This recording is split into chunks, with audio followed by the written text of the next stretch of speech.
It's Thomas Mulready from Cool Cleveland. We are here today with Teresa Gilles from Main Street, Amherst.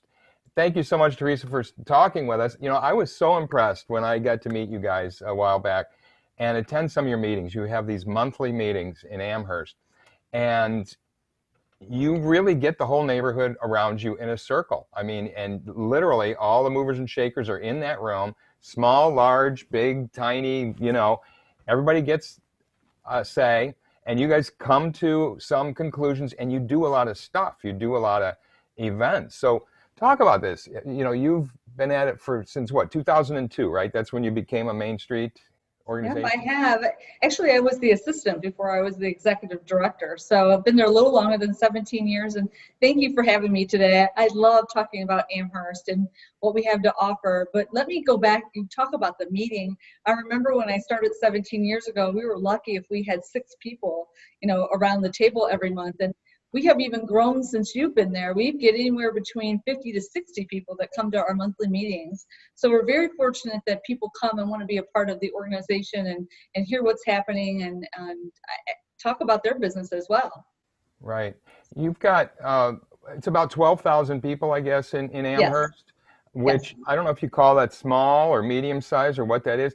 I looked it up. It's the 148th largest city in Ohio, which seems like, wow, we must have a lot of people in Ohio, because it's a nice sized town. It's got a historic downtown that is got a lot of retail going on there. Yes. And that's really what you guys focus on, right? So what was life like before COVID on a normal thing? What did you guys do at Main Street to help stimulate the economy there? Well, just to give a little bit of background about Main Street, we're made up of 4 different areas. And sometimes most of us Main Streets are the same in having the same kind of committees, but we're made up of our organization, which is our membership. We're made up of a promotion committee, which is all the events that we put on. We also have a design committee in case somebody has an issue with design with their building and they want some help, we can help them there. And then our business economics, and that is bringing new businesses in or even helping a business expand.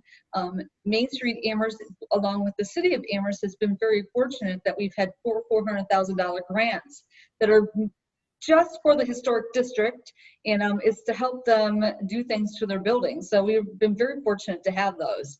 And so we've been busy doing, we just wrapped up a grant maybe 2 years ago, but we put on a lot of events in our downtown, and we put on trainings, our Smart Start workshops, and we do a networking event on a quarterly basis called Amherst After Hours to bring everybody together just to get to not only get to know each other, but also so the businesses get to know, what does my neighbor sell? Because maybe I don't sell something that you do, but somebody comes into my business and is looking for that. So that I can say, hey, so-and-so has that, go visit them. So it's all about working together as a team. And one of the things I was impressed with, and tell me how this is going for you during COVID, but you guys used to do a lot of events. You had Wine and Chocolate Walk, right? The walking on Wednesdays, Yeah. the Miracle on Main Street, Lolly the Trolley light tour. You had so many things, almost one a month it looked like. Mm-hmm. Tell us what's going on now and what kind of things you're doing in lieu of these events that were so successful for you. So we also do a basket bingo, and it's normally in April, and then we have one in October. So we did postpone the one that was supposed to be in April, and we have it scheduled for September 27th. Now, whether that happens or not, we're just playing it by ear at this point. We're gathering up everything that we need to have it happen, and hopefully, fingers crossed, we'll be able to do it. In our wine and chocolate walk, we actually postponed that until October 18th. And I really think with that one, out of the 2 events, I think the wine and chocolate walk will be able to happen because I think it's outside. It's a lot of walking from business to business. Businesses can, say only 6 people or however many inside their business at a time. I still think that one is feasible. Not really sure about the basket bingo. Our walking on Wednesdays, it actually happened. We did not have it in June, but we did have it in July, and we're having it on August the 12th. And basically what our walking on Wednesday is all about is to get the people in the community and surrounding areas to come and see what the businesses have to offer. All the while, we have a farmer's market on the lawn of Town Hall, and we also have a car show happening at the same time. So that happened, and I was a little bit surprised. I mean, we had a steady stream of people that really did come out and want to be outside and come to the event. So it turned out really well. So it sounds like you've got a very walkable downtown, and that's sort of the focus for Amherst.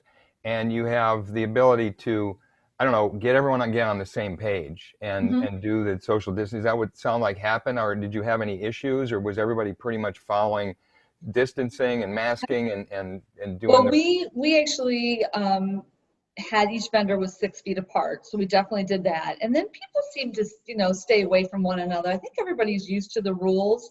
But going back to the meeting, you're talking about how everybody comes together. We're really fortunate at our general meetings that we have once a month. For one thing, we have at the same time, the same, it's the first Thursday of every month. So anybody's, wants to come, they're more than welcome to. And we're doing those via Zoom now. So I get about 30 people, maybe about half the people still coming to those. But not only that, we have the superintendent, we have the police chief, we normally have a city council member. So we have all different people from the different, different parts of the city that actually participate in the general meeting. So it's nice. So you also have resources for small businesses on your website, and you help raise money. You've got grants. Is that what are you hearing from your small businesses that they are needing from you? What kind of resources, what kind of help are you guys able to offer during this difficult time? So I sat back in the very beginning, and I know we had other groups that actually gave small grants out to businesses in Lorain County, which I thought was really great. But everybody needs money. So I started thinking, what could we possibly do to help the businesses in a small way? Because we don't have this big budget. So what I did is I wrote 4 different grants to 4 different foundations, and I ended up getting a little over $20,000. And we put together what we called comeback kits. And in the comeback kits, we had paper towels, hand sanitizer, some masks, rubber gloves, a little pump for the hand sanitizer, and then they got a nice recyclable bag. And so that's what we gave out to all of the businesses. I still have some left, so there's a message out there to the Amherst businesses. Anybody need one, let me know. But it wasn't just about Amherst at that point. I also got together with Main Street Lorraine, Main Street Oberlin, Main Street Wellington, and then the Urban League in the city of Elyria. We all came together and we used all the grant funds that I was able to obtain to buy enough stuff for all of our businesses. And so it helped not only just Amherst, but it helped the other communities as well. So that's what we did. I was going to ask about the need for health information and resources, and is it good that you've got different leaders from the community in the health departments and the police and in the city council, Yeah, I assume, all coming together as well? I'm right. sure that helps keep everyone on the same page also, right?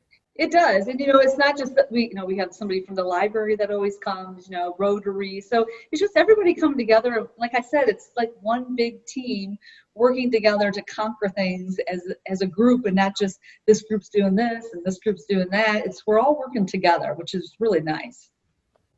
You have a way to stimulate volunteers and get a lot of people involved that normally wouldn't. You've been able to do things, honestly, that other neighborhoods have not been able to do. What is the secret? I mean, is it because you've got these regular meetings people can count on? Is it because there's just a consistency to things? Is it trust? Is it communication? What's the secret sauce? I think it's everything all together. And I think people in Amherst have pride in their city, and they want to see the city succeed, and they want the businesses to succeed. They want to support the businesses. And I see that happening now through the whole COVID thing. Not that they weren't supporting the small businesses, but I see it happening more now. People don't want to go to the big box stores. They want these businesses to stay here. I mean, a lot of them are, I can think of one business off the top of my head. She's brand new. She's only a couple years old, and people are willing to support here. And I also see other businesses reinventing themselves where they may not have a website, but they're doing Facebook Live every day at 11 o'clock, and they get 30 people and they're all supporting this business and buying stuff. That's just one. I mean, they're all doing their own thing, but the community in itself is supporting those businesses, which I think is really important. Even I didn't say in the thing, but the city government buys in, is very supportive of us. and without them, I think that makes a big difference. Our police department is very involved in Main Street, and we have a great relationship. And I think that's all goes together of having those great relationships. Sometimes they don't have a good relationship, and it's just not good. But we're very fortunate that we do have that here in Amherst. So very thankful. Teresa, thank you so much for taking a few moments here. And it sounds so simple when you say it. It really does. But I'm here to tell you it doesn't work like that in a lot of parts of the real world. You guys have something going on there, and I'm so glad to see it. And I'm glad to see that you have also been able to pivot and take advantage of this situation in a way to keep the communication flowing, stay on the same page. So keep up the good work there in Thank Amherst, you. and thank you for taking a few moments. You're welcome, and thank you. Hey, it's Thomas Mulready from Cool Cleveland. Be well and stay safe.